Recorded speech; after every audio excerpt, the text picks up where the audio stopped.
হাজারি আর কেন হই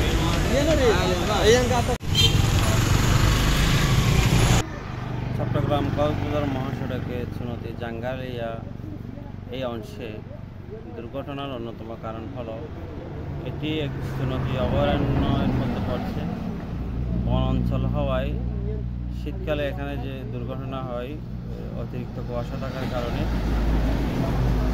আমরা অতীতের দুর্ঘটনাগুলো পর্যালোচনা করলে দেখি, বিশেষ করে ছুটির দিনগুলোতে শুক্রবার, শনিবার এবং বিভিন্ন উৎসব উপলক্ষে যে সরকারি ছুটিগুলো থাকে, এ সময় যানবাহনের চাপ অতিরিক্ত বেড়ে যায়। পর্যটন নগরী কক্সবাজার মুখী মানুষের ঢল নামে, এজন্য এইসব মহাসড়কে যানবাহনের চাপ অত্যাধিক বেড়ে যায়। অনেক যানবাহন এই রাস্তা দিয়ে আসে উত্তরাঞ্চল থেকে। এই যানবাহনগুলো চালকদের কাছে এই সড়কটির বাঁক, এই সড়কটির সার্বিক অবস্থা পরিচিত নয়, তারা এই সড়কে অভিজ্ঞ নয়, যার কারণে দ্রুত গতিতে গাড়ি চালাতে গিয়ে তারা নিয়ন্ত্রণ হারিয়ে দুর্ঘটনাগুলো চুনতি জাঙ্গলিয়া নামের এই যে রাস্তাটা, সড়কটা রয়েছে, এটা বর্তমানে মরণঘাতেই পরিণত হয়েছে। ঈদের দিন সকাল আমাদের লোহাগাড়ির 5 জন, গতকালে 1 জন, আজকে এই ইনস্ট্যান্ট 7 জন গেছে, এরপরে হয়তো আরও কয়েকজন যেতে পারে।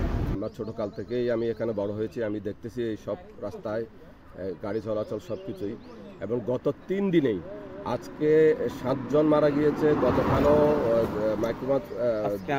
8 জন মারা গিয়েছে, গতকাল 2 জন মারা গিয়েছে, এর আগের দিন 5 জন মারা গেছে, অসংখ্য আহত।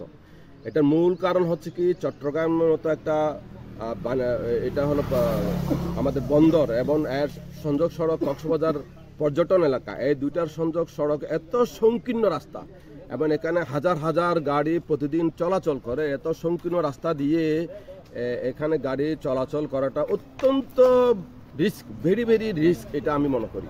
এবং এই সড়কটা যতক্ষণ পর্যন্ত 6 লেনে না করা হবে ততক্ষণ পর্যন্ত এই দুর্ঘটনা রোধ করার কোনো সুযোগ নাই। এবং সরকারের কাছে জোর দাবি জানাচ্ছি, চট্টগ্রাম কক্সবাজার অতি বিলম্বে 4 লেন করা হয়, যেন দেশের উন্নয়ন, উৎপাদন, পানির সাগরের তলে রাস্তা করতে পেরেছি আমরা, পদ্মা সেতু করতে পেরেছি, এই সামান্য 100 কিলোমিটার রাস্তা কেন 4 লেন করা হচ্ছে না?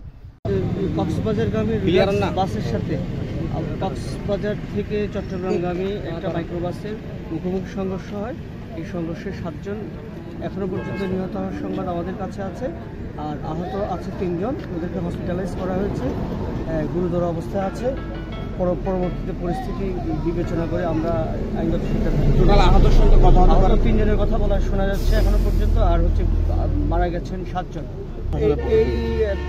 এটা প্রথমত এটা বলতে চাচ্ছি যে বেপরোয়া গাড়ি চালাচ্ছে, দ্বিতীয়ত হচ্ছে যে রাস্তায় এক ধরনের লবণ পানি হচ্ছে, যার কারণে স্লিপারি হয়ে যাচ্ছে, এবং যে কোনো মুহূর্তে যখন ব্রেক করে সাথে সাথে এই ধরনের দুর্ঘটনা ঘটে।